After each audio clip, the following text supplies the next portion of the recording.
Would you like to see how Robert and I both approach a chart differently? We have readings scheduled Wednesday, Thursday, and Saturday where you can do just that from the gallery. Kind of like speed dating for chart reading. Well, not really. But if you'd like to peek in with us, registration is at the top of funastrology.com. Welcome in to the Subconscious Mind Mastery Podcast. Thomas Miller, and we're going to talk about some conscious living today. This is a theme that, boy, has it been on my mind.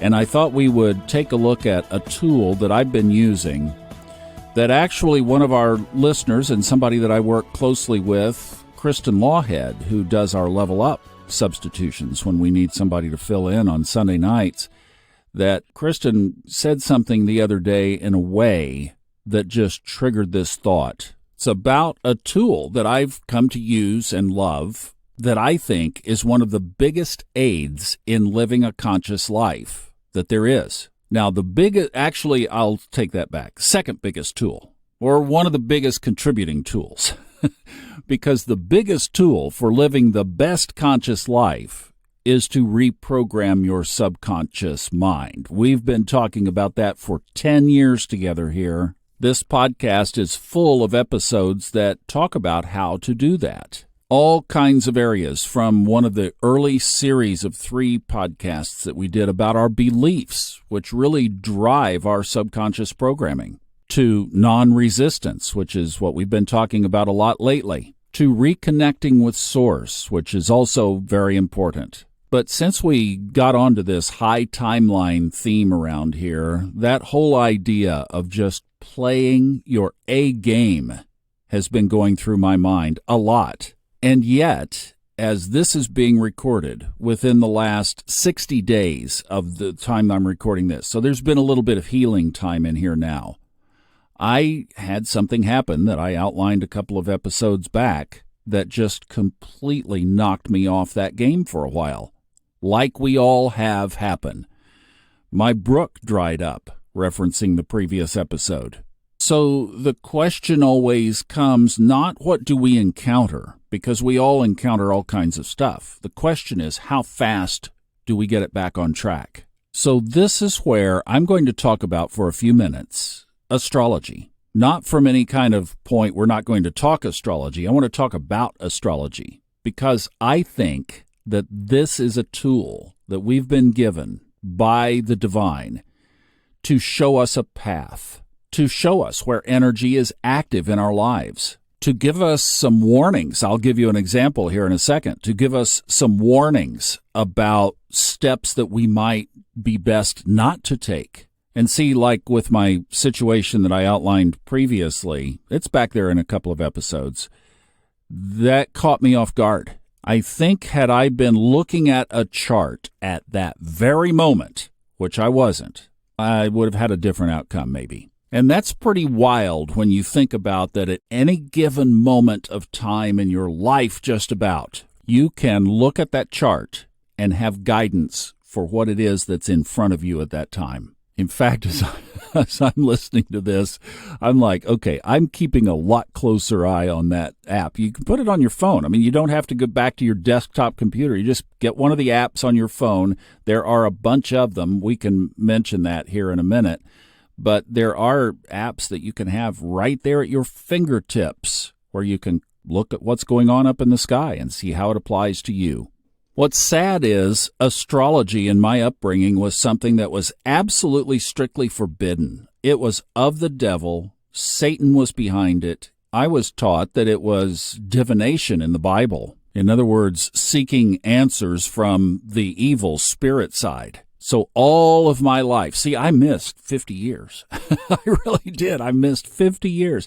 It wasn't until that year in the RV that I ever took a look at it for the first time. And you know, that's really sad because people who think they know about it and have never looked at it themselves say that it's evil or say that it's a pseudoscience, but they don't know the first thing squat about it. And that comes from different communities. It can be a religious community. It can be a scientific community. Doesn't matter. But people who have never truly looked at it and do not understand it think that it's bad, wrong, ridiculous, pseudoscience, etc. For my friends in the religious or spiritual communities, I wish that you would take a look at God's creation. I really do. I wish that you would look at the fact that all of the planets in our own solar system, the Earth being the one, as far as we know, that is the only inhabitable one, all the rest of them, from Mercury, which is closest to the Sun, all the way out to Pluto, which is 3.3 billion miles from Earth, all just happen to fall along a circle in the sky. It's called the ecliptic line. You can Google it and see it. You see images of it, drawings of it. It's an imaginary line, but they show you what it represents. And every planet in our solar system fell on that circle. Now, it takes me a lot less faith to believe that than it does that just happened from some random explosion or however else it happened. So right there, we have divine design. Just from that standpoint, all astrology is. There are no devils. There are no demons. There's no boiling cauldron somewhere. All you do is look at that creation, and every one of those little points and things in the sky has meaning.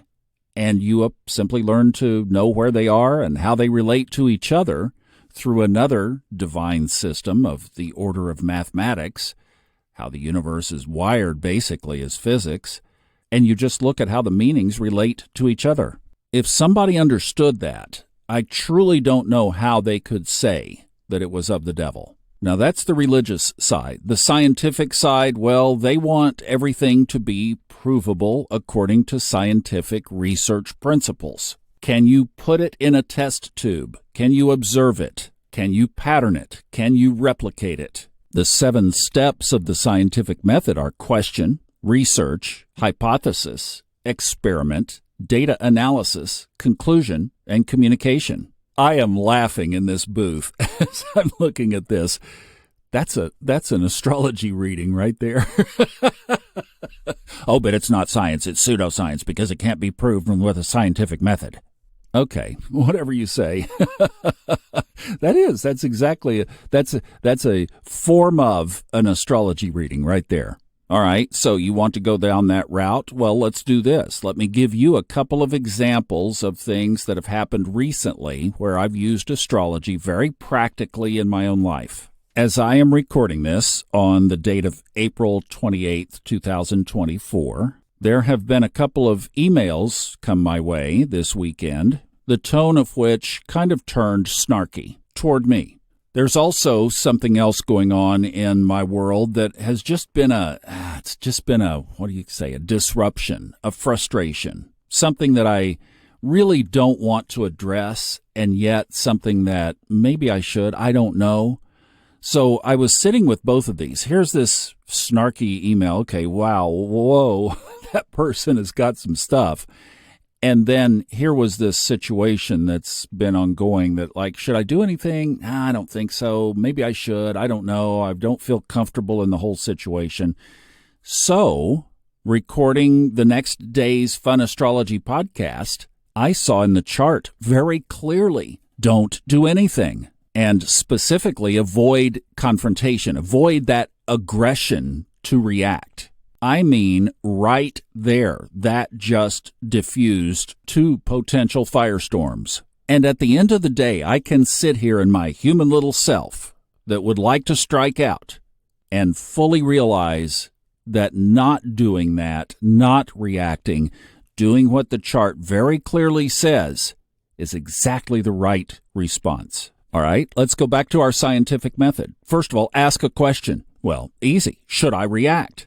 Second, do some research. Okay, I'm telling you, this is so funny. Cast a chart. Look at that area in the chart that covers the question. I look and I see. Observe. Then I construct a hypothesis. Mars sitting there says, no, this could turn into conflict. This could turn into war. Now, this is where it departs from the 7-step method just a wee bit, because that really is more under the guise of good advice than a hypothesis. But we could say test your hypothesis by doing an experiment. I think I'll just leave it at, I'm not going to react, and I don't need to test the other side. Well, then analyze your data and draw a conclusion. I made the right decision, and then communicate your results. Hi, welcome to the Subconscious Mind Mastery Podcast. What you just got right there was a scientific approach to astrology. Oh, goodness sakes. All right, how about another example? This was back around 2018. And see, this is where synchronicities come to play. I had just left Aspen with that last meditation up on the top of Snowmass that was, you need to take this stuff out. You need to start this work that is going to advance this material. So I went back to Dallas, and I had a little delay come into my world at that point, and I had a little extra time, and I started reading this book by Noel Teal on career astrology. And I saw in there things that indicated that maybe I could make a go of this and even turn it into possibly a profession, at least an income generator. So I started down that path synchronistically. That led to start another podcast. I'm like, wow, okay, I'll do a weekly astrology podcast. No, daily. Thus, Fun Astrology was born in 2019. And that led to contacting Stephen Forrest, and I've done 6 audiobooks for him now. Have another podcast, the Old Soul, New Soul Astrology Podcast with Robert Glasscock, teaching astrology. And from several sources, it has generated additional income. See, that to me is the A game of conscious living. It's listening to the intuitive guidances. It's looking for the next step. When you don't know, you're just looking. You're standing in the space of, well, I need to move in this direction. You get the next step, you take the next step. Then you get the next step, and you take that step. We talked about this in the last podcast. You often don't get the next step until you've taken the previous one. It even came to play with this latest move that I made across the country. The chart showed a new beginning, including particularly a new beginning around the location of my home. Then the synchronicity kicked in. An opportunity came my way that gave me the choice of either A or B, and I chose to step in this direction, really following just the intuitive guidance. There was certainly some chart indications, and here I am, 10 miles from my Jupiter line of expansion, where things are already moving and circulating. So for me, it has become a companion. It has become a reference guide. It's become a wonderful counselor. And I just know if I look at it correctly, then I am following the script of my highest timeline. It's pointing the way. Then the rest is up to me. If I choose toward it, like in the career thing, you could head in this direction from a profession or a career or an income generator, a side hustle, as they talk about. It's like you could move in that direction, and it works out. In my other example, if I had lashed out in those two situations, I probably would have a mess on my hands in both cases. That's the definition of conscious living. You're aware of the options. You're aware of the situation. You are fully responsible for your own actions. Not relying on somebody's advice, not relying on a Bible promise, not relying on what the pastor said. You are relying on your own intuitive guidance to be on your highest path, not the path that somebody else wants for you, your path. You make the decision, you follow the synchronicities. You are watching for synchronicities. You're looking for the next step, and that puts you in the realm of divine timing. And when you pull all of that together, that's typically walking the path of the magician. You're not following a corporate plan. You're following your life plan. Now, the other thing I want to just discuss really quick are the obstacles. There are several that come to mind, and the first one is obviously the one that we mentioned at the beginning. It is our subconscious programming. Those old patterns that were established with a lot of emotion and a lot of emphasis that just got stuck in that automatic side of our being. And until that is changed, and until you have a new autopilot running the show, then ultimately you are going to be stuck in old patterns, and that might even be how you even look at the chart. Or resistance will come up to the suggested action. So the subconscious programming can definitely be an obstacle. Another is just blocks that are created sometimes by us, sometimes inherited from others or from our family, and some that are either environmental, societal, social, etc., that are just in our outer realm come against us. You find yourself in the company of somebody that just doesn't have the same vibe as you. You wake up one morning and you realize, wow, I've been sleeping with this person, and yet they don't match anything about who I really am, and you feel a little stuck. And that can definitely tap the brakes on the whole process. You have to clean that up, have to make choices. The other big one that can come in the way of this process is resistance. You know in your soul, you know in the chart, and yet your head says, but I want to do it this way. That was one of the biggest lessons I think I took away from Aspen, was learning that I was just going to surrender to the higher guidance. Whatever it said, whatever that leading was, even if it didn't make sense to the monkey mind, I just made up my decision, made up my mind that I was going to do it. No more arguing, no more questions asked. I was just going to do it.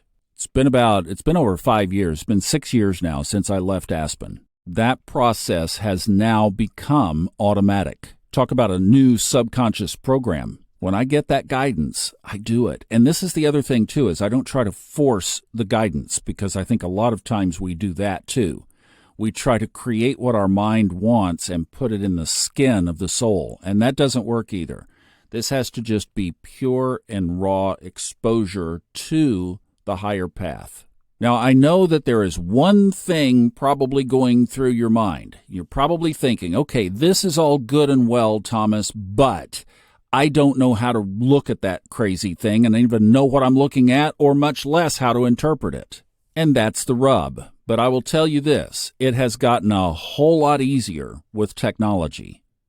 So really, since Steve Jobs created the iPhone back in 2007, astrology has been a tremendous beneficiary of a whole new way of looking at it. And I realize that the one obstacle between where you are now and where you can be guided by it is just learning how to know what you're looking at. And to that end, I have created the Fun Astrology 101 course. It's a very simple, no astro lingo, take you from no knowledge to functional knowledge of being able to at least work your way around the chart. You won't read like Robert Glasscock does, but until we all have been doing it 60 years, neither will any of us. But the 101 course will get you started. And the 101 course is a permanent fixture of the funastrology.com website. That's the one that can pretty quickly get you up and running. Now, the other thing that we just mentioned were apps for the phone. I have an iPhone, and every time I look in the App Store, I see new astrology apps. There are so many out there now. I use one called Astro Gold. It's a little bit more on the expensive side. Astro Matrix has a great program that has a lot of interpretive capabilities built into it. I also use a program called Time Nomad, but if you just get on, Time Passages actually is another one that has a very good free version. So there are a lot of them that you can just download for free to get you started. And then the ones that are coming up that are new have all the interpretive stuff as well. I don't know the quality of those interpretations, but it does give you more to think about. How I began to learn was on a site called astro.com. It is like the de facto benchmark of astrology websites. And in there, you have to go find it, but they have something called the Astro Click Portrait. And you can enter your chart information. You have to know the exact time that you were born, not the approximate time, not the my mom thinks about so-and-so time. You have to know the exact time. And with that, you go into astro.com, you put that information in, and then you can go to that portrait click chart, and you can click around on anything in your chart and get excellent interpretations of what you're looking at. And piece by piece, that was how I started to put it together. The 101 course would be a perfect complement to that and would get you going faster, a lot faster. It took me years. This would do it in weeks or months with the course. Well, I hope that helps. I've just been thinking about being on the A game, and I'll tell you, for me, how I respond is, or how I work is, everything that I can do to be on that A game, that highest timeline, man, I am all in. Everything operates from energy. The Levels of Energy audiobook from Fred Dodson. And the best way to see the energy right here, right now, is in that chart. And that's why I've created a lot of material to help you on that path. Thank you so much for listening. I appreciate you more than you know. Enjoy your journey. I'm Thomas Miller. Thanks for listening.